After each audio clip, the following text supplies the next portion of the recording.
evening, everybody. Wednesday night photo show, our semi-weekly or occasionally Wednesday night chat about photography kind of thing. My name's Scott. I'm the main photo instructor here at Dan's, and tonight we've got Ben with us. How's it going, everyone? So how are you doing? Well, That's good, huh? The doctor's in the house. Yeah, no, it's been crazy. It's getting warm out, so I'm actually shooting, and now it's like I'm living out of my camera bags, all however many I have of them. Right. But no, it's been a good time. We've had a lot of new toys in lately, so that's been cool. I know you've been doing some good workshops, so it's been fun to inspire people. Yeah, it's been fun. Like we're getting outside, we're doing some stuff out in the photo park. We got a bunch of stuff going on.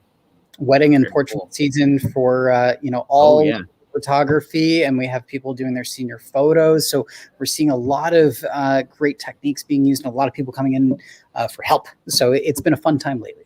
Nice. Yeah, I got the macro lenses out, and I'm still waiting to see some Brood 10 cicadas. I haven't seen them pop up around here yet.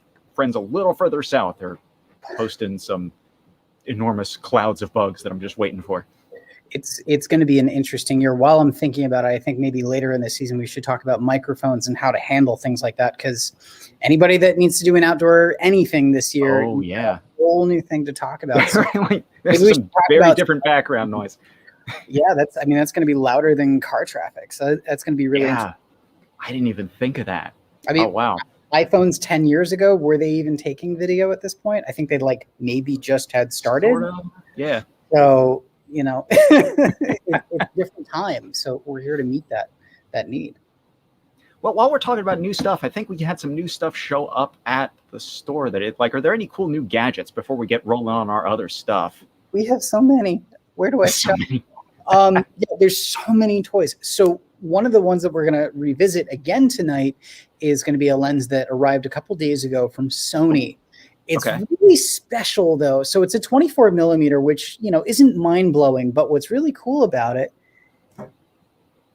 is the size. So this is a 24 millimeter f2.8 lens. What's great about this guy is it's part of a series of 3 prime lenses that are all the same weight, the same size, and the same low light performance. So for somebody that's interested in street photography or just really wants things to be lightweight and small, it doesn't get much better than this with super fast autofocus. And we also have the added benefit of a declicked aperture ring. So video users are going to love it. Super fast autofocus, but more importantly, because they're all the same size and weight, if you're somebody that likes to use a gimbal for video usage, if you're doing real estate walkthroughs, anything you need to do with a video gimbal, we know that whenever you switch out a lens, you got to recalibrate the whole thing. You got to rebalance the whole thing. It's a pain, but it's a part of the process. If you're switching out pieces that are the same size and weight, you can seamlessly change. So, the look of your shot a lot smoother. That's a huge convenience. So we're really excited about that. Another great thing is going to be another thing that's kind of relevant tonight. These have been around for a little while, but they're getting a little bit more attention as we're getting into travel time of year. So let me grab that for you. I'm going to tap dance. So this is a ProMaster Expansion Cube. So this little guy comes in a variety of sizes. This is the small, as they like to call it. Here's what's really great about this. Let's say you're somebody who likes to travel, is maybe new to camera or something like that, and you have a bag or a system that you already like. It's already dialed in. Maybe it was a really expensive bag. It's really nice for hiking. We just got done helping a customer who's going to be going to the Mount Kilimanjaro in a couple weeks. She's already got a great expensive bag. We don't need a camera bag, but we still need a home for all of our camera gear. And it's still safe, and you're not wrapping stuff in T-shirts. I've seen that a few times, or strips of neoprene, and just not. We've all been there. So it's a drawstring at the top, and then there's tons of those little dividers and stuff like that. I don't know how much you can see in there, but they come in a variety of sizes. They're really affordable. They allow you to use what you're already, owning at home, and you get peace of mind of keeping your gear safe. So it's pretty much a win-win-win. Right. Okay. So I've got my messenger bag that I like, that I carry back and forth every day. Yeah. but I could take this and stuff it in there. And now I've got all the compartments for all my camera stuff. Yeah, I mean, I know there's camera bag systems that exist. We even sell some where the camera compartment is removable. There's a value to having a versatile bag. I mean, versatility is everything. But, you know, considering the fact that you can stuff this in something, and then when you get to where you're going, you can take it out, put it wherever you want, and you've still got a great bag. That's such a great idea. And it's such a simple one, but it really makes a quality of life difference. Cool. So, yeah, I mean, we talk about gear all the time, but I mean, that's a great one. I mean, there's tons of new stuff going on. We've got some new stuff going on in studios. We've got tons of new colors for seamless paper. And then even in point and shoot world, you know, we've got great underwater stuff. We've actually gotten a couple used pieces in with some killer zoom. So we're seeing a nice growth for a lot of different levels of need. And of course, even at the top end, the big question that we keep coming back to is, where's my stuff? I wanted that camera. Why is it taking so long? We're getting some better shipments from Tamron. We're getting some better shipments from Canon. I actually have an R5 and an R6 kit and 150 to 600s and a 90D with an 18 to 135 all in the building, and an A7S III. So we're seeing some better availability. I don't know if that's a sign of changing times, but at least right now things are really good. So if you've been waiting for any of those things, jump on it, because they're going to be gone. Right. All right. Well, we kind of danced around the topic a little bit when we were talking about gear and stuff, but tonight was going to be all about getting ready and gearing up for travel, and kind of how we think about packing and how we think about what we're doing when we're out there and taking pictures and that kind of stuff. So let's just jump right into it. So we're kind of thinking like, okay, like you said, the weather's getting warmer.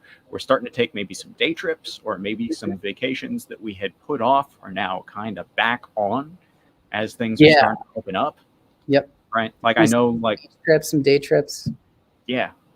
So this is a thing that always comes up in class, and there's like so many different considerations that I can only kind of scratch the surface. So I really wanted to take some time to dive into this stuff tonight. Yeah, it's a very personal decision for, you know, what do I take? We get that question all the time. And of course, since we're photo enthusiasts and photo pros, we're going to say all of it, right? If you're going on a photo trip, yeah, sure, that makes sense. But if you're going on a vacation and you just want to take some nice pictures, you don't want to be the guy with the bag, right? Right. Like I can admit that like for a while I used to be like, I want to take every single thing because you don't know if you might need it. So I want to make sure I've got all my stuff with me. And man, that gets old fast. There's definitely value to being prepared. But if you really think out what you're doing and you plan and you utilize resources to see what's the weather going to be like, maybe use something like photo pills to see, okay, is there going to be a full moon? Is there going to be something that I actually care about? You can really make some quick packing decisions for yourself that are going to save you a lot of headache. All right. So kind of my thought process, like I'm pretty, like I know we've got some different approaches to how we pack stuff. I've got some different approaches to how we take pictures. I know for me, it kind of starts with my bag choice, right? Like what I'm going to bring kind of starts with what bag am I going to pack.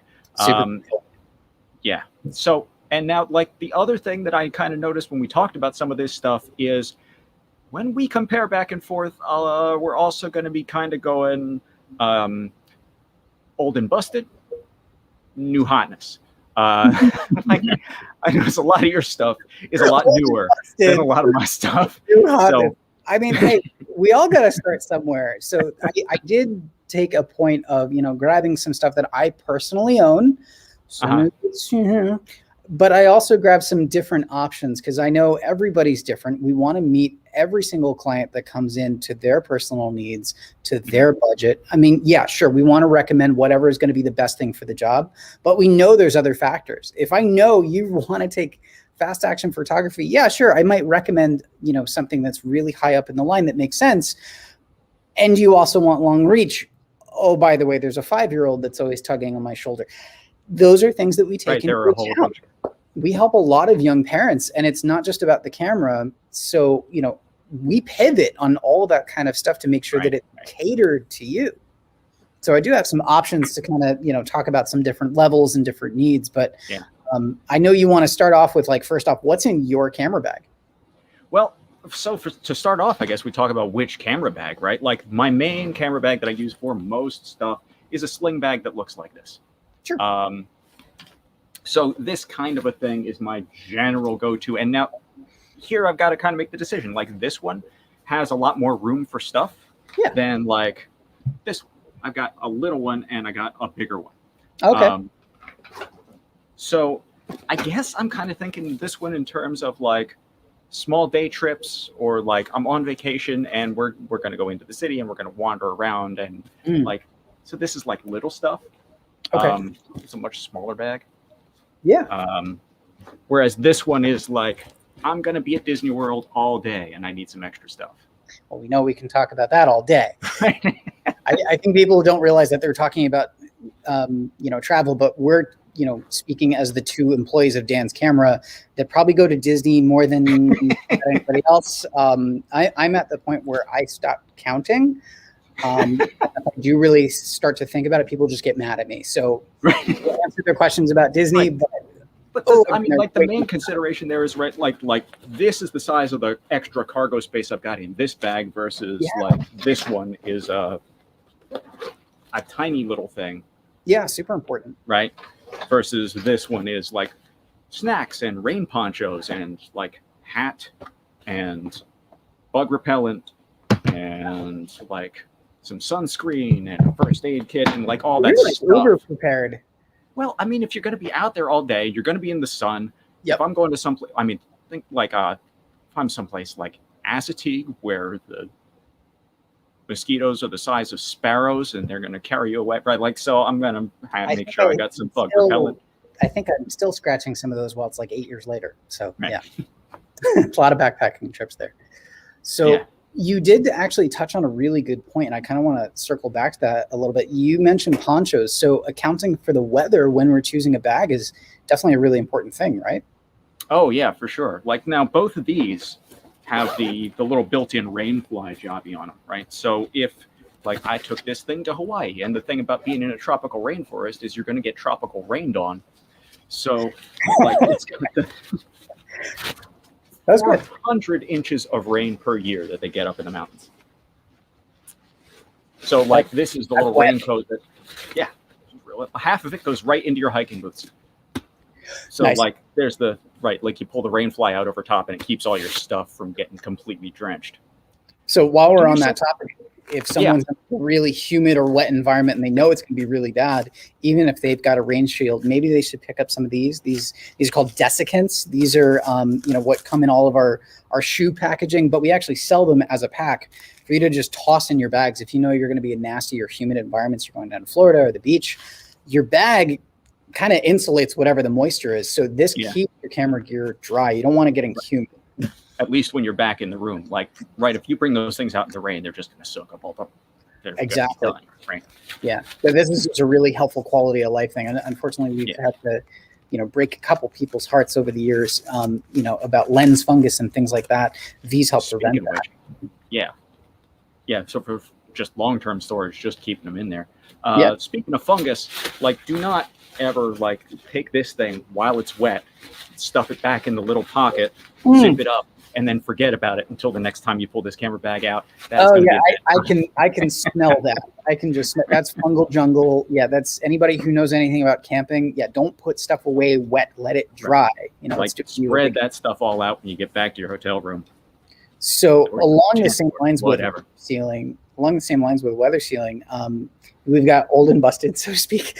That being said, tons. I want to say 90% of our bags have some sort of weather protection, like a rainfly, which is a huge peace of mind for any level. And it's not just for rain; it's for dirt, it's for dust. Whatever. Your kid got sick on the roller coaster. Peak Design, actually, all of their bags are water repellent inherently. So you can just spray a hose at them, and there's no need for any kind of shield or anything like that. They just are water resistant. So you don't need that extra fly over the top. Yeah. So I mean, they're great for travel for that reason. If you put it down and it's a little wet, or you know are somewhere where it's just a little yuck, you don't have to worry about it as much, and it also keeps the bag cleaner. Right. Yeah. Nice. Yeah. And you can just hose it off when you get dirt all over it. I think there's a video. If people want to do like a deep dive on our Facebook page, there's an old video of Kyle and myself talking about That's weather. right. Yeah. But Steve, one of our other equipment specialists, was kind enough to pose as our stuntman / abuse subject, and he actually wore my backpack, and we sprayed him with a hose with like a bunch of cameras inside, and we just I remember that video. totally Yeah, took that's our pants out on him, and it was awesome. Uh-huh. All right, so like other stuff that okay, this is the like I'm going to be out there for all day, so I've got plenty of extra space. Other stuff that I'm going to throw in here, well, speaking of more rain stuff, I got a rain sleeve stuck in here, which is the emergency rain poncho for my camera. Yep. Right, so like that one is, you cinch this up around the lens, and then you can stick your camera in here, and you can fit your arm up. This one is probably a little bigger than I actually need, but it's what I got. Overkill is never a bad thing when you're trying to be a little prepared, and that weighs what? Nothing. Yeah, it's nothing. Right? Like it's same as the little emergency rain ponchos that I've got stuck in here. Like Exactly. Just crample it up and stick it back in there. I'm embarrassed to admit how many years I went without these, which is some organization for my stuff. For years, I would just have, there's this pocket inside my camera bag, and all my memory cards and all my batteries are just rattling around loose in there. Yeah, that's no bueno. Yeah, especially so when I you're trying finally, to stay in the moment. That's not good. right. So I finally broke down and I got myself like this little organizer thing for all my memory cards. Oh, they're so good. I have like two at this point. The little and, hard like, case, and it's weatherproof. Oh, they're Right. fantastic. Yeah, I mean, something for some organization batteries. is such a huge thing. Right. So that's all organization and preparedness for like a day trip or something like that. What are you choosing for a camera and a lens? whew, okay, so this is where it gets complicated, right? Because now, Or fun. for me anyway, the way I'm kind of thinking about it is now my choices are kind of made for me. I picked the bag for what I want to carry around all day. Mhm. So now I have to think about what's the camera gear that's going to fit in this bag. Yeah. And what do I feel like carrying around with me all day? The stuff that will fit in here is just more limited than the stuff that will fit in here. So that kind of is the starting point for my decisions, right? Mhm. So like, I use primarily a crop sensor mirrorless system. Again, Yeah. I'm a little obsessive about travel in light. So small and compact figures kind of highly into my gear choice.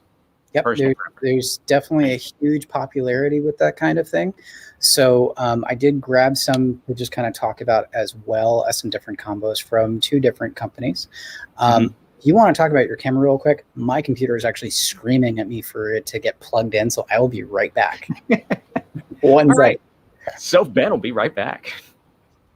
So here's the deal. I'm thinking about my small mirrorless APS-C format camera. Now I need to think about what are the lenses that I want to bring, and I don't want to pack like everything, right? So my personal favorite, the one that I find myself going back to time and time again for travel, for scenery, for just general snapshotty kind of things, I really like a wide angle zoom. This is my 10 to 24 millimeter lens.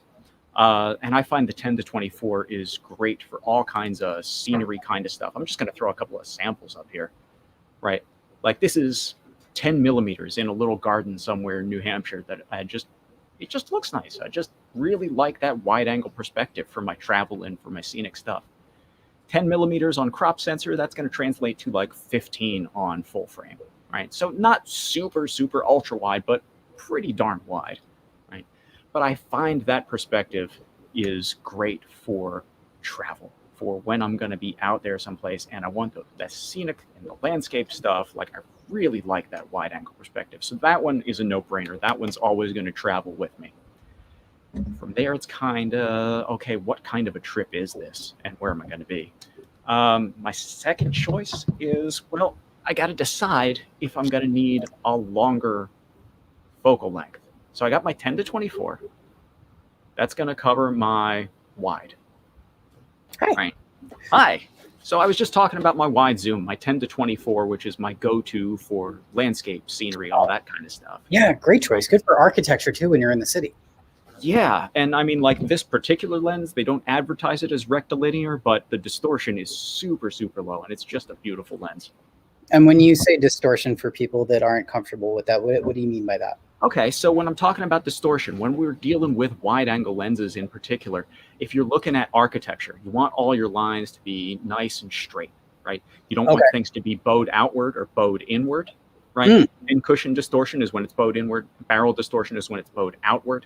And so one of the things that I'm looking for in a nice wide-angle lens is as little of that lens distortion as possible. Is that something that's fixable in post? It is something that's fixable in post to some extent.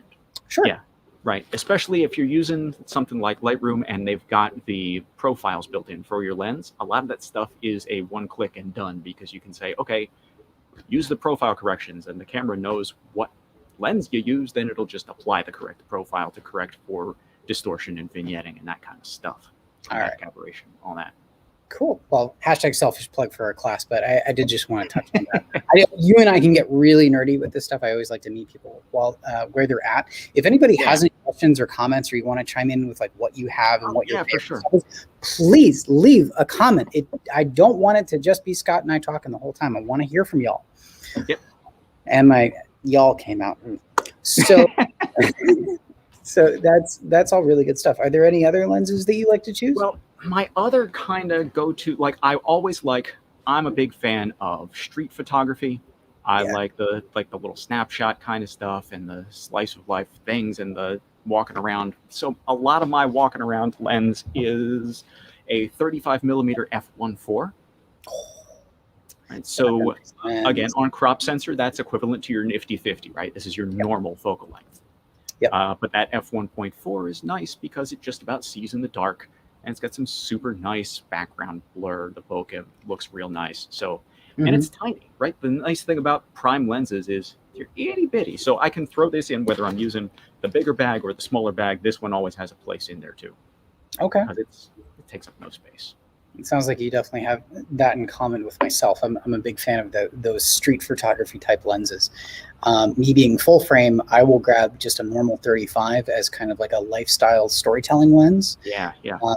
Instead of, headshot or, a detail shot of what they're doing, I want to see the person and what they're doing and where they are. Right. That environmental portrait kind of thing, And as corny as it is in today's world, with mirrorless being there, it wants to replace your phone so bad. So with flip out and tilt screens, 35 or wider is also very usable for a selfie.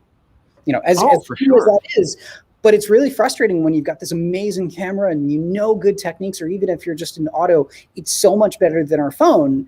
And you take great photos of everything else and everyone else, and you turn it on yourself, and it's the iPhone. Right. Which, as nice as they are, they're still not as good. So that's also something to consider. Actually, yeah, you're 100% right. Like, I love that perspective myself. For me, it is this thing, which is coming around to, if I'm traveling super, super ultra light, this is the thing that, like, anybody at Dan's or anybody who sees me walking through the parking lot, like this is the one that's always on my shoulder. That thing's pretty cool to you. Yeah. Yeah, right. But this is that same focal length. It's a crop sensor, so this is a 23, but equivalent to that 35. Right? Yeah. So it's that same perspective. It's great for telling a story, and because it's a prime, aka not a zoom, it's going to be really lightweight, and you're going to find that you take more interesting photos because instead of growing roots and just zooming on stuff, you're going to move. You're going to change your angle, so you wind up getting more full shots. Right. Here, if I can grab this is just kind of a wandering around kind of with this particular camera, blue hour stuff, walking around. I've used this for here's some fireworks photos because I just kind of propped it up on a fence post that was sitting there. Use what you got, right? What's that? Use what you got. Yeah, it just happened to be there. So it was okay, fence post is going to be my tripod, and I was going to just parked it there. Although we've got some pretty decent, tiny, portable tripod solutions too, right? Oh, well, one great one. There's a whole series of them, but you do touch on a good point.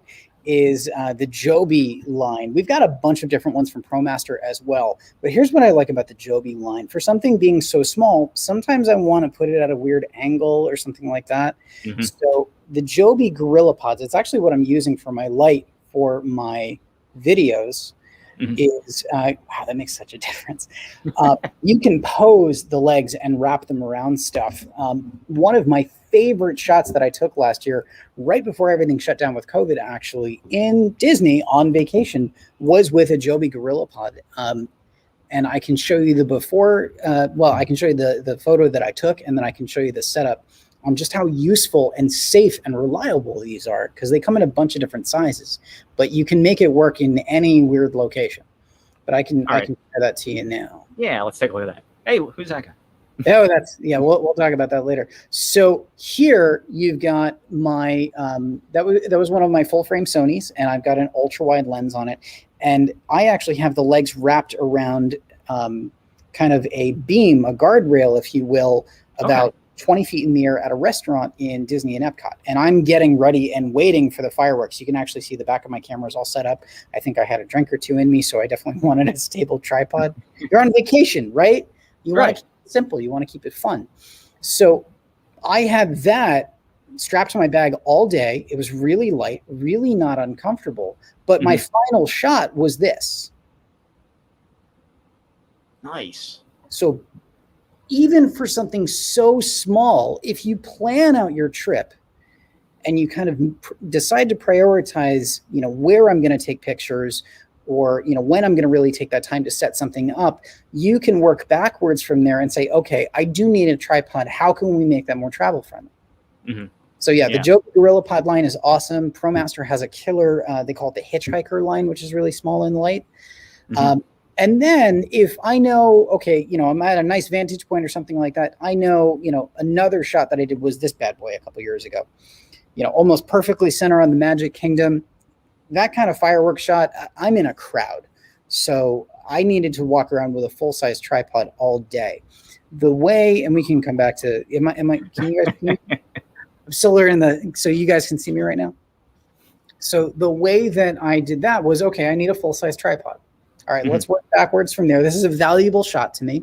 Maybe I have a heavy aluminum tripod. Do I feel like hoofing that around and shoving that in roller coasters and taking that on a plane? No. Carbon fiber. Carbon fiber is an amazing material that allows tripods to be stronger, more resistant to vibration, and also a lot lighter. So this guy, I treated myself for this, but this is the Peak Design Travel Tripod. This guy is one of the most compact because it doesn't use the normal tube design. So there's barely any wasted space. That's right. That's right. I've seen that thing. To be a full-size tripod. And then I can still extend the column from there. So, by planning out your trip a little bit, you can say like, okay, this is a priority to me. I mean, sure, this tripod goes for only $5.99, but if okay, I can let go of that ultra compact, but I still want it to be lightweight. There's tons of different tripod options, anywhere from $100 all the way up to this and everything in between. That's why it's good to talk with us, and we'll say like, hey, what are you trying to accomplish? Because we want to make sure it's a good fit. Or so speaking of old and rusted, and say, hey, go Joby GorillaPod. Yeah, that's a classic design. Right, like this thing's been around forever. It is not near as fancy as your Peak design, which is giving me serious tripod envy. It's pretty sweet. It's real nice. But that's it was the inexpensive light carbon fiber tripod. I'm like the new, the XCM guys right now are smaller, lighter, and more flexible than this thing is. Yeah, so the ProMaster XCM line is their current line of tripods. They come in two different sizes.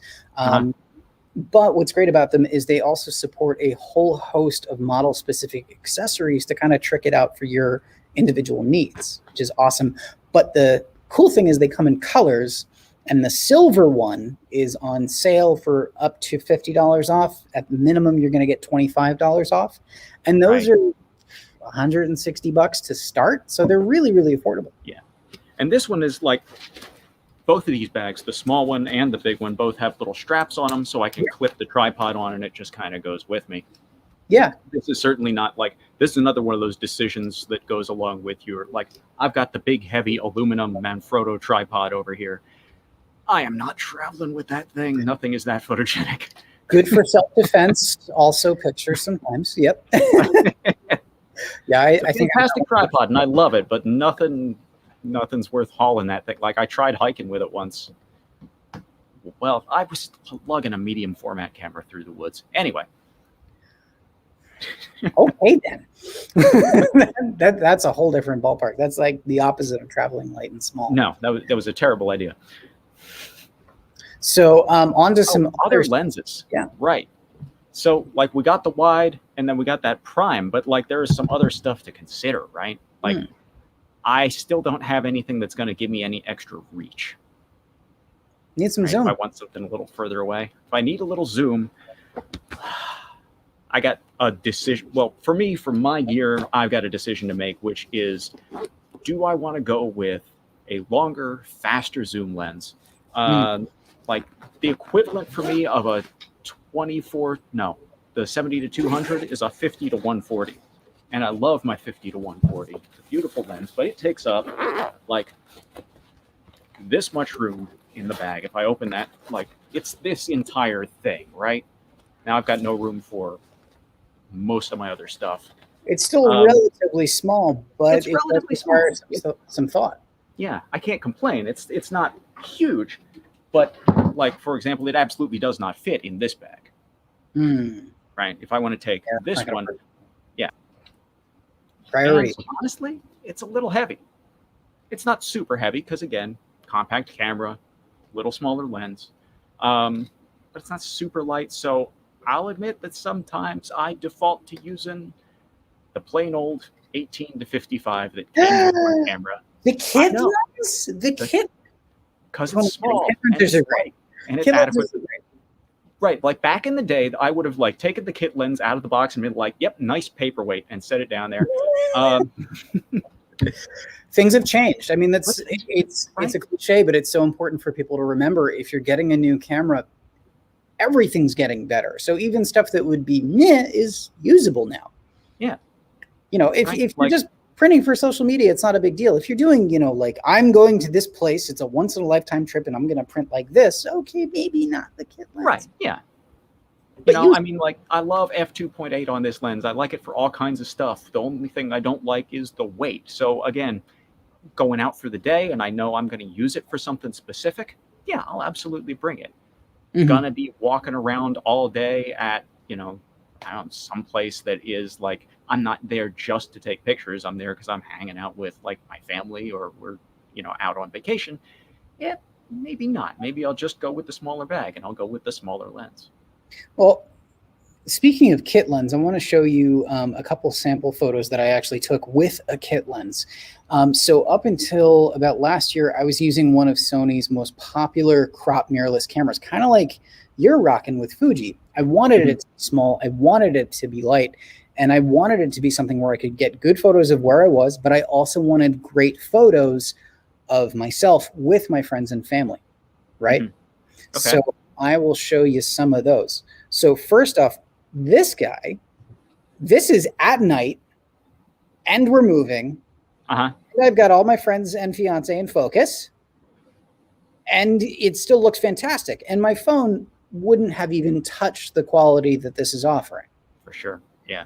So, you know, yeah, I like to travel. The other thing is I hold the title, self-proclaimed, although no arguments from anybody, of really cool uncle to two amazing kids.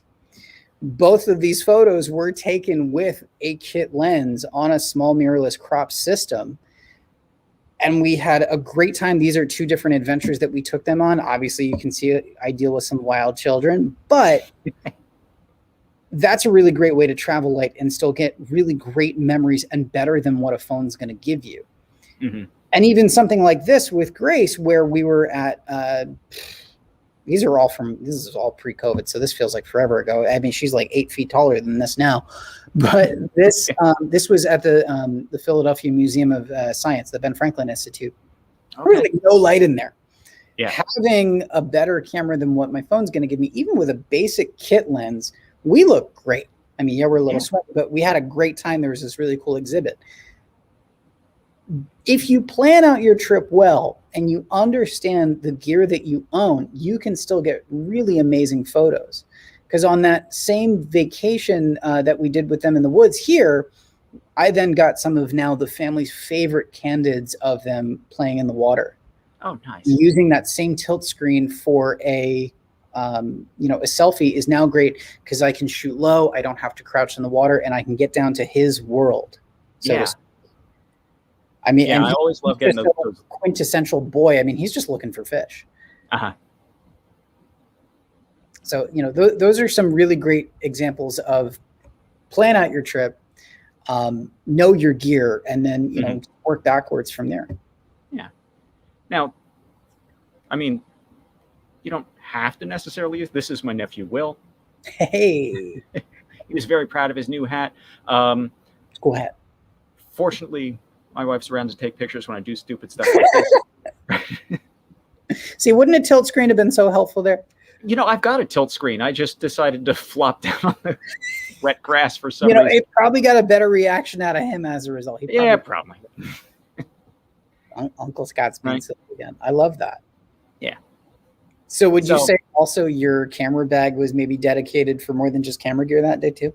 Oh, yeah, absolutely. Right. Mhm. Like, it's like one of the other things that I've always got on here is something like, well, I mean, like we already went through some of the other stuff. There's the ponchos, there's snacks, there's the water bottle, there's a small first aid kit.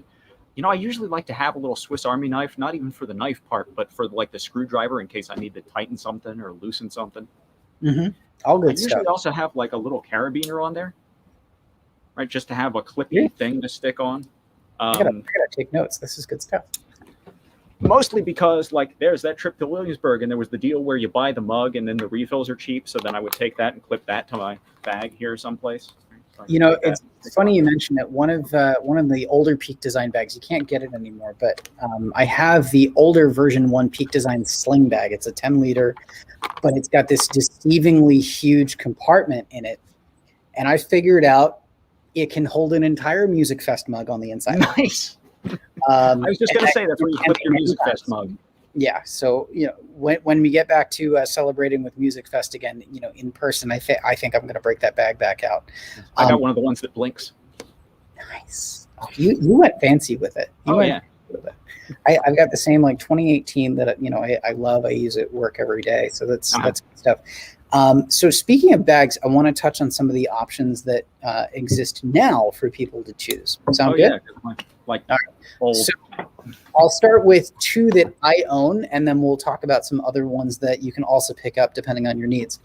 Cool. So my big bag is kind of special. It's actually a backpack, but it is from Peak Design. This is their 20-liter bag. 20 liters is about the size of an average backpack, but here's what's really cool about it. There's a bunch of things. First off, to get to my gear, the drawback of a backpack is I have to normally take my gear off, put it on the ground, bring a bunch of attention to myself if I'm with family or friends. Hey, wait, stop. I got to grab my camera. They roll their eyes. That gets really old. Right. This, as well as a couple different bag designs that we carry, are actually backpack slings. Mhm. Kind of like your bags now, that fast. Yeah, like this one that kind of like swings around in front and I can get at the stuff here. You mean like this? Nice. So, and those are all like origami folding. I've actually got a bunch of stuff in here that I use every day at work, including my camera.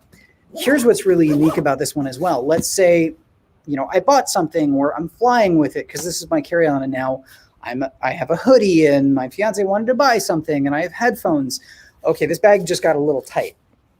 Uniquely enough, this has what they call a mag latch design. So you can open it up and it'll expand another 10 liters. Yeah, Stacy, I really like this bag. This has been like everywhere with me in the country. It's like my favorite thing ever. Peak Design is also carbon neutral now, so that's really cool. And when I fly, it also has the thing so I can drop it over my luggage roller. So now I feel like, a fancy adult, like I have my life together in the airport. It's the little things. It's the little things. I'm not running around with a duffel bag like a college student anymore. But I can use my Peak Design tripod and have it off to the side. There's even a strap for it. There's a bunch of hidden compartments. But because it has those movable compartments, I can create camera section, snack section, jackets, all the little things that I need to be prepared. Now, obviously, it's a backpack, so that's a bit much. So next off, we're going to talk about what this is kind of paying an homage to, which is just slings.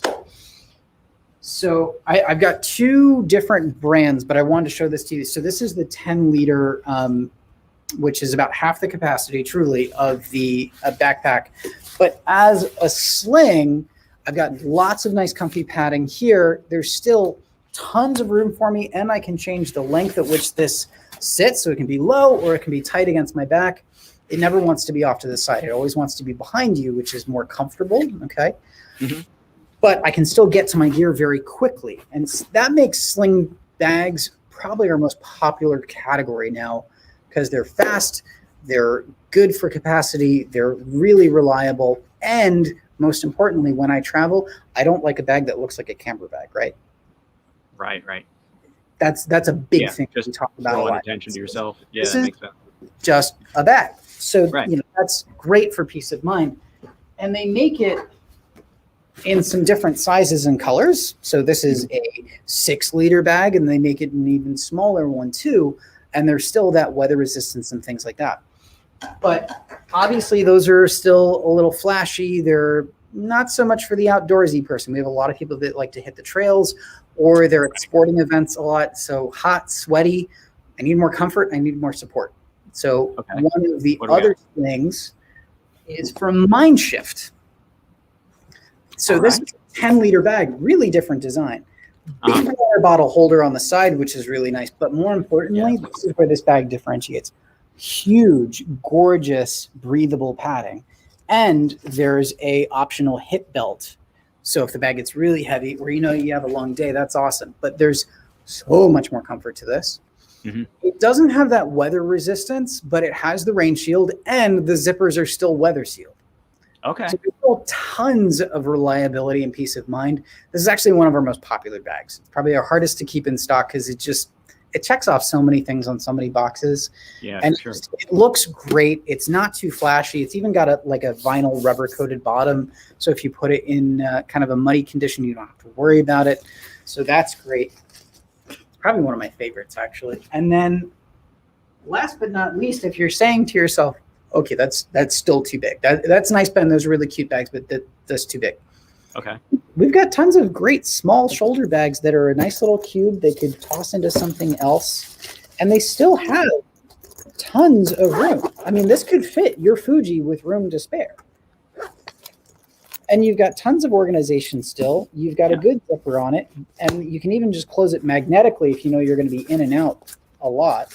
And we like to around here. And still with a rain shield and still with a shoulder strap.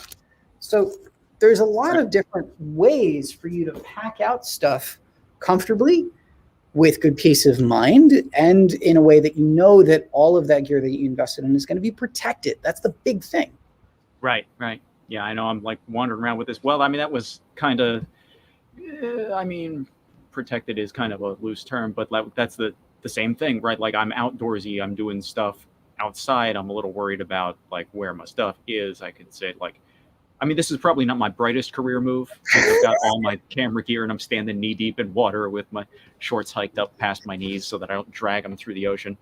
Yeah, I've done that a few times. Damage protection plans, people, they still have. That's the shot that I'm getting, and that was worth it though. Yeah, that was gorgeous. So, just try not to trip over the rocks and drop everything in the ocean.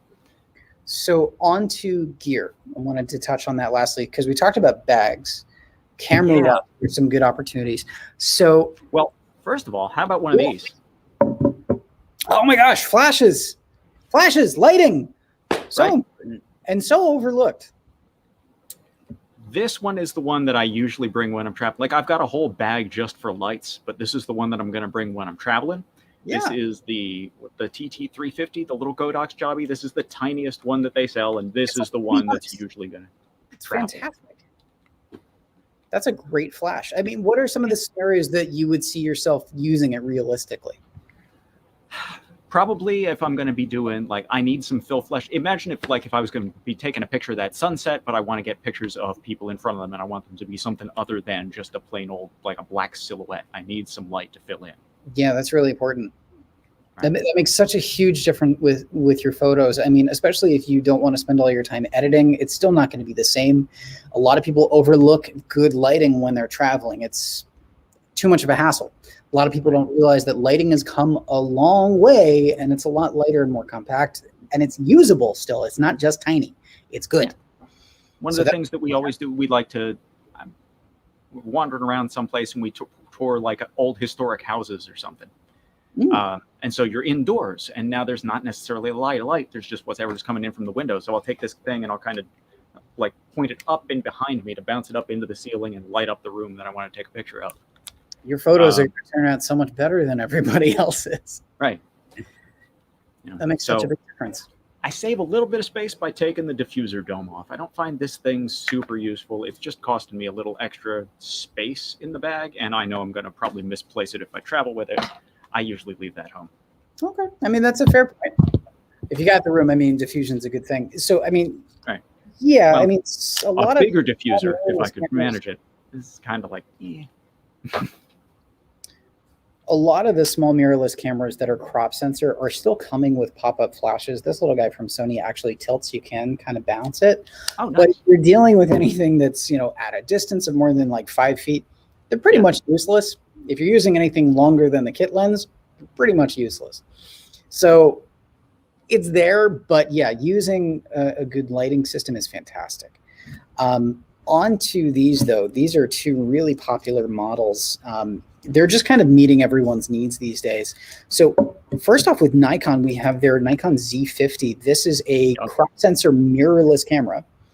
It's got probably one of the nicest grips and feel. So it's still relatively small, but it still feels great in the hand. It has that flip out screen. It does phenomenal video too. You can do the Wi-Fi upload to your phone, and it's really small. I mean, that's going in there no problem with room to spare. Yep. And because it's from Nikon, if you pick up the adapter, you can use their entire host of lenses for small primes, small zooms. They even engineered great kits to be a little smaller. And while you're actually using it, it gets bigger. And then when you want to put it away, there's a little extra click and the whole thing gets even smaller. Nice. So there's a lot of ways to get creative with that. So this is an awesome one. Another one is the Sony a6400, which used to be my old camera, but it's very popular for a couple of reasons. First off, with a lens, it's $1,000, just flat. Body only, it's like $899, so $100 less.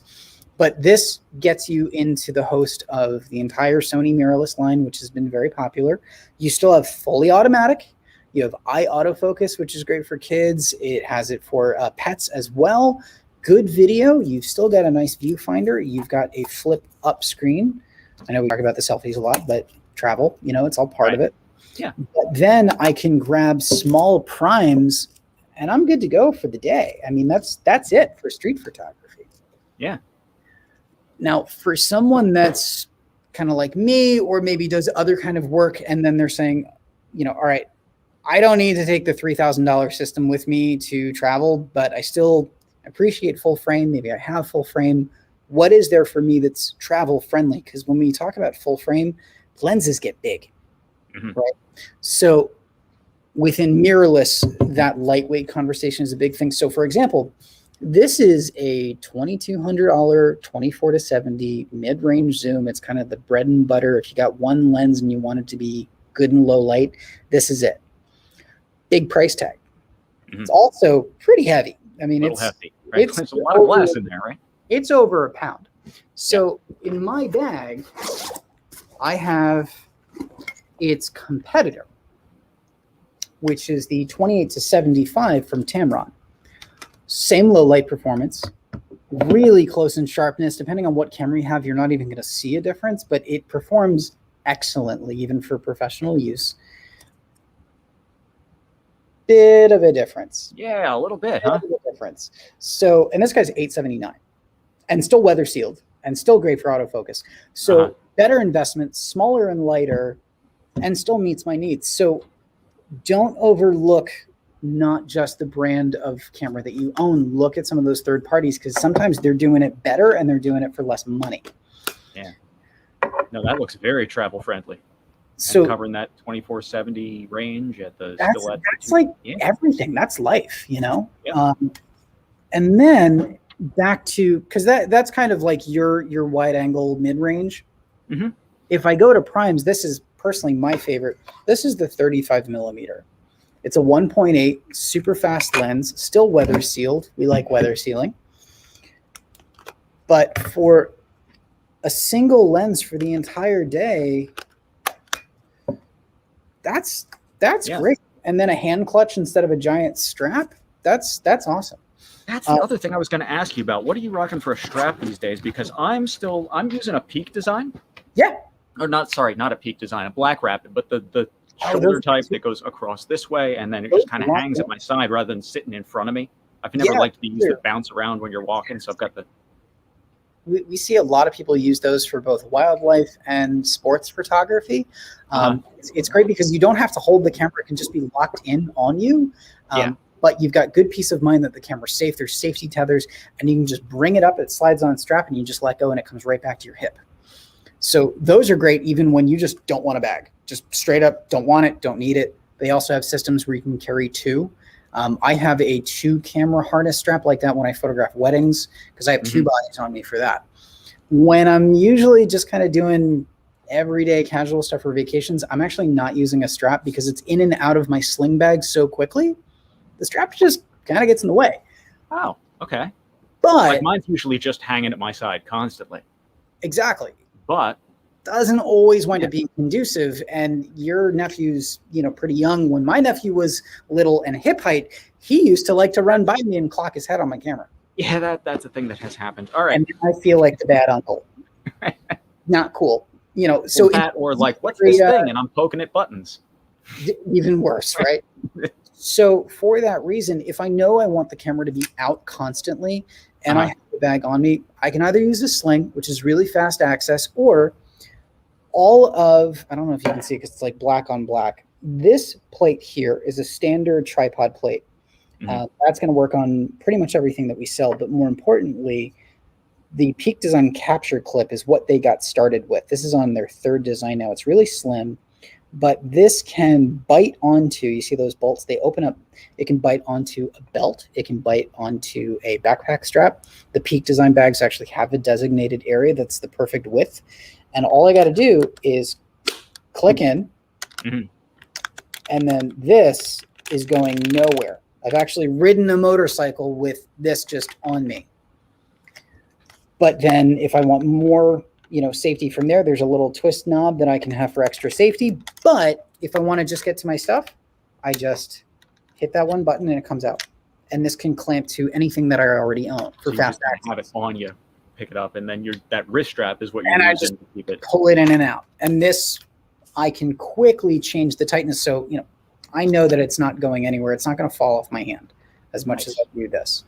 So that's great. So as far as the camera is concerned with full frame does get big, even in mirrorless.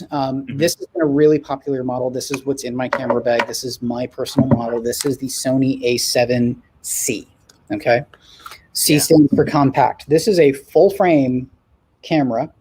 It, for the most part, has the same abilities as like a Sony A7 III, which is their most in-demand full frame. So it's 24 megapixels, great in low light, stabilized sensor, so I don't always need a tripod.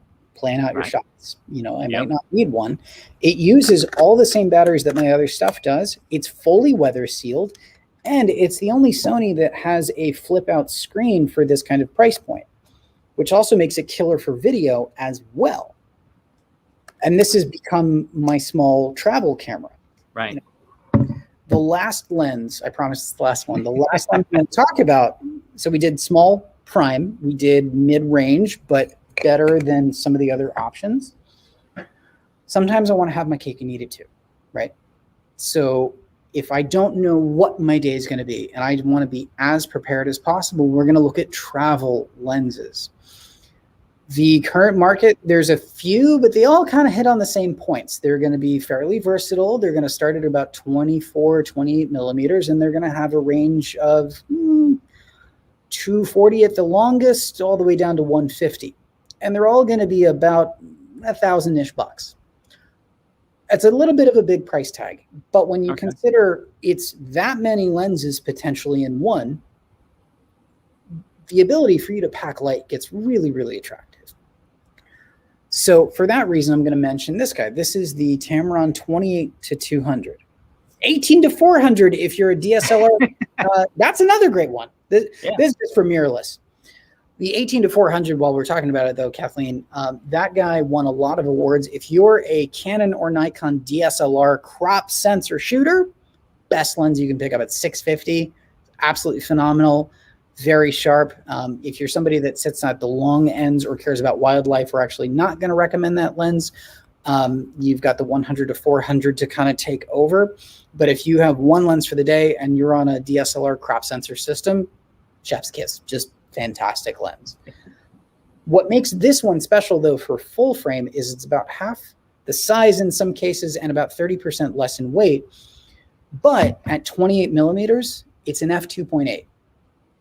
So your low light performance is so much better than anything else that you're going to get that's an all-in-one travel. So if I want to be inside at a restaurant and get a photo, or I want to try my hand at star photography, this lens can handle it really, really well. And this is just kind of one of the unique innovations. When it comes back to DSLR crop sensors, there's been tons of innovations, and there's a lot of options now. And they're a little bit more affordable as time's moved on. So yeah, that's my TED Talk. When it comes to I just realized I've got one other thing here on the desk that I wanted to mention, which was this, which is not in my camera bag, but is a thing that I've started packing in my suitcase for when I travel. This is an extension cord with a whole mess of outlets on the end. That's smart. Because I feel like half my life is trying to manage batteries. Like we talked about a couple of different cameras, right? Like I've got this one that sits on my shoulder and it's like, right, nothing in terms of weight. And then I've got my main mirrorless camera. I will usually bring both of these if I'm going on like a week vacation, because this is just my walking around camera, and this is my going someplace to take pictures on purpose kind of camera. Is there anybody in the comments that has any questions, or you have a vacation coming up that you're, here's what I have. Do you think I need anything different? Don't forget we have an amazing rental pool. You can borrow some really sweet stuff if it's going to be a cool trip. You don't have to buy everything that we're talking about today. And I've got this one, which is my little waterproof camera. All those things take different batteries. And I've always got to manage a bunch of different. So, and you go to the hotel and you go to plug in your battery chargers, and the outlets are always like behind the bed or behind the desk. So I get tired of, right, like the outlet placement is terrible, and I need to charge all my batteries at the end of the day. So I got myself an extension cord with a bunch of outlets on the end of it, or like a small travel power strip, so that I can just flop that on the desk, and then like at night it's just battery central over there, where I've got all my stuff kind of laid out to charge batteries. That's really smart. Along the same lines, a lot of the smaller, like pretty much all the mirrorless at some point have some option for charging mobily on the go. So if you ran out of battery, or you didn't have enough, or you left it at the hotel or something like that, those mobile battery packs that we use for charging our phones, a lot of them can charge a camera. Some of them can actually charge them pretty quick. So that's a great thing. I used to throw that in my bag all the time. Yeah, the little power brick. To a bigger battery. I don't do it as much, but it's super helpful. You can even charge them in the car. Yeah. Nice. So those are all good things. It's always the what ifs, Yeah. It's always what it I mean, the same, like I said, I've got like this little thing, which is just like, I want to take pictures and we're going to the beach, or it's a rainstorm and I want to take pictures. This was one of those little, the Olympus Tough camera they're up to the TG6 now. This is the 4. It's been a little while. Right. But that was while I was doing this nonsense. Right. Like, so I took that picture, but then I pulled this thing out, and like, this is what was going on around my feet. Right. That's so cool. like standing in a saltwater aquarium. It was very cool. What a great example of being prepared pays off. That's so cool. And this was in Hawaii? Highly recommend it if you get a chance. Yeah. I gotta look at that. It's real nice. But this is like, we go to the beach with my wife's family every summer. So this is also the one that I take to the beach. Right. That's a great example of where even just the flash that's on your point and shoot can really help too. Yeah, absolutely. Right. Like this shot here, there's fill flash on this one. Mm-hmm. Because otherwise his face would be in complete shadow. And it's definitely helping it a lot. Yeah. Yeah, and the ability to get that like down at the water level shot looking up with this thing, because this is just in the pocket of my swimsuit, right? I've got the strap nice and cinched down, so because like the surf in New Hampshire is not the calmest, but yeah, not quite. Right, but like this is the one that I'm taking, and because like I'm not bringing my regular old camera to the beach. It is just not happening. Yeah, the stress and the peace of mind with that, accidents happen. It's not worth it most of the time. Yeah, but this thing is like I can literally just stick it in the pocket of my swim shorts, and it's just in there. I can go swimming, and it's fine. That's huge. Yeah, maybe I'll try that. So I'm just fidgeting with this because I actually wanted to remember to stay organized and strap my tripod back up, but this does kind of actually highlight how quick and easy it is to strap stuff to you, without having to take the bag off at all. I'm just putting a little extra security strap that they kind of hide off because I don't want my tripod to, skitter across the floor. So best travel lens for mirrorless camera. Well, when you say mirrorless, are you talking, Stacy? Is that crop sensor? Or is that? Yeah. Is it crop sensor? Is that full frame? So if you're shooting Sony full frame, that 28-200 would arguably be one of your nicest options. It's also a lot sharper than anything from Sony within that all-in-one travel line. Mm-hmm. If you mean crop sensor, you have a couple options. There's actually an old school design. It's great though. It's an 18-200. Okay, so Sony crop. There's also the 18-135, which is really compact. It's stabilized. It's about yay big. I want to say it's about $5.99, somewhere in there. Mm-hmm. That's a great one to choose if you know you don't need a crazy amount of reach. You can always also say to yourself, you know what? I have crop sensor now. Maybe in 3 years, I might look at full frame. You can still buy the full frame lenses and put them on. And you'll actually get a little bit of an advantage of extra reach in the meantime. But that way, when you switch to full frame, anything that you bought will just transfer over and you don't have to do any back end work. Mm-hmm. So you've got a couple different choices there. And that's assuming you want kind of an all-in zoom, Stacy. Right. A 28-200 is definitely a phenomenal choice. The 18-135 from Sony is fabulous, and it's one of the smallest while being that all-in-one range. Mm-hmm. And then you've got the more affordable older design from Tamron, which is an 18-200. It's like one of the first lenses that came out. If you're with Nikon and you want all-in-one travel, it's actually going to be best for you to bring up the one that Miss Dimmick did, which is using the adapter and grabbing the 18-400 from Tamron again, because that lens won a lot of awards for it being the most compact while having the biggest range in it. So yeah, there's a lot. That's for the cover every focal length kind of like one lens to rule them all sort of deal, right? Exactly. When usually we say like travel lens, we usually want a lens that's going to give us the biggest amount of range while having it be one thing. If somebody really wants high-end critical sharpness and things like that, we might look at a different direction, like a 20-75, mm-hmm. and kind of work backwards from there. So if you're looking for that all-in-one, Stacy, I would probably say the two that I mentioned are the 20-200 or the 18-135. Cool. All right. Unless you're a weirdo like me and you just want to use the 10-24 for everything. Well, that's also the other thing. I mean, travel lenses give you versatility, but if you're somebody who really knows your gear, still a zoom, but knows your gear and knows what you like to shoot, you can focus on a lens that's a little bit more niche and gives you better quality. Yeah. Like, as far as again, it's totally a personal preference thing, and I realize I'm the weirdo here. It's just the 10 millimeter end of that lens for scenery, for landscape. Like, yeah.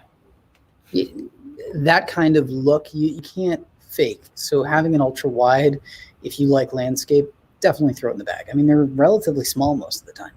Yeah. And that kind of brings us around to the last little bit, which is when I'm traveling, the other thing that I'm going to think about, well, one of the things that I keep in my bag, like all the time, is a little notebook and a pen, right? And I keep notes on stuff and plans for things and maybe notes about what I was doing. But I will generally kind of plan for a couple of trophy shots. And here's the thing about traveling with family, with friends, and I'm not just out going to take pictures, but I'm traveling and I'm also taking some pictures, is that I don't want to be the camera guy 100% of the time. I want to hang out with my family or my friends or whatever I'm doing, right? So what I advocate for is to pick a couple of trophy shots, pick a couple of the things that you know you want to get, and say, I'm going to set aside a little time for these. Yeah. And I'm going to put them on my schedule and say, I'm going to get this picture. And then you're going to go and you're going to get that picture. And that kind of takes some of the pressure off of, I'm always got to be hunting for a good picture. Because I know I got the thing that I was looking for. I knew I got the one that is like the souvenir that I wanted to bring home. Mm-hmm. That's kind of like my fireworks shot from Epcot. I mean, planning it out, communicating with the people I'm on vacation with, it gets you more freedom to get the shot that you're really hoping for. Mm-hmm. They can be maybe a little involved in the process, and they'll be more willing to help and more excited about your photo because they get to enjoy that too. But having a fast, light system that you're prepared with, and that you don't have to stop and put all your stuff down and get your stuff, and it has fast access, it all comes back to taking your picture and going back to your life. Because Are you going on vacation to take pictures, or are you taking pictures while you're on vacation? It's such a crucial thing. Right. Like a photo safari is one thing. You're going to bring every piece of gear you own. But if you're going on vacation with your family and you're taking some pictures, that's kind of the thing that we're talking Very about, important. right? Yeah. Right. Like here, this was a picture from that same trip to Williamsburg, different trip to Williamsburg. That's really nice. Yeah. And they put a few lights on it. And I was walking by and I looked down the street and you could see this building and it's all lit up. And like, I want to get that picture. Yeah. But not right now. Right. Like we were on our way to do something. We're hanging out with a bunch of other family members, but I'm going to make a note, like a mental note to myself, or maybe write it down in my notebook and say, I want to get that picture. And then some other day say, okay, I want to be here around sunset. We're going to wait through blue hour, take a couple of pictures. And I let like you said, communication is key, right? Like I let everybody else know, this is what I'm doing for the next half hour. I'm going to get this picture. Yep. Y'all can go do whatever you want. It's fine, right? Like, don't feel like you're abandoning me because this is the thing that I'm doing. And I'll catch up with you when I'm done. Exactly. Right. But like, this was the one, like the Williamsburg Inn, it's all lit up with the Christmas lights. And I just stood there until the light was good, took a couple of frames, and then I could go meet up with everybody else. Exactly. And I'm sure they were thrilled to see how it came out. I mean, I definitely had those scenarios where I didn't communicate my hope or, what I wanted to do. And all of a sudden I'm jamming up plans for someone else, or I'm feeling like I'm missing the shot. And it's a part of how I enjoy where I am, is taking great photos. And suddenly I'm chasing light and abandoning, friends and family to go get a shot. And they're like, there he goes again. Right. It used to be the joke at the place that we go during the summer. Where's Ben? I don't know. He's probably taking pictures somewhere. Right. I'm getting a little better at that. I mean, this is still our passion. It's what we love to do. But if we say like, it took time, I'm trying to do that. If you want to chill with me and we can get those photos, awesome. Otherwise, I'll catch up with you a little bit later. It makes things a lot smoother. Yeah. And that's exactly what this was, right? There's a little bit of self-discipline to not look at the thing and say, that looks really cool. I'm going to go get that photo. That shiny effect will mess you up. I'll get that photo later. We'll set aside some time. It'll still be there. I'll look at my watch and say, okay, it's about 6:30 and it's starting to look cool. So if I come back 2 days from now at 6:30, right, like I'm going to be in good shape. Using apps along the same line to plan out stuff. Like if you're trying to get a great lunar shot or a sunset, or you're trying to get bird migration or something like that. If you're just saying like, we're going to go do this, or, oh, by the way, let's pull over. if you did a little bit of research, either with a free app like that to say, is this worth my time? Is this worth my energy? You can be much, much more successful. Yeah. Yep. Yeah. Plan, be prepared, be comfortable, know your gear, and talk to us. Talk to us. Yeah. That's what we're here for. Alrighty. All right. Well, I feel ready for some vacations. I'm ready to get out there and we're starting to plan some where can we go on a little road trip that we haven't been able to go for a year. I got some shots. I'm going to be fully vaccinated in a couple of weeks, and I'm ready to hit the road. I don't know about you. Go do it, man. Yeah, itchy feet. Let's go do it. I'm looking forward to definitely doing a little bit more traveling. I mean, this is going to be a crazy year with wedding season, but I'm looking forward to finding the little times where I can communicate that I want to go with my gear and go get something special for myself and for the people that I love. Yep. All righty. Any other questions for us in the comments before we see you? 5, 4, 3, 2, 1. Okay. Awesome. All right. Then we'll see you next time. Thanks so much for joining us tonight.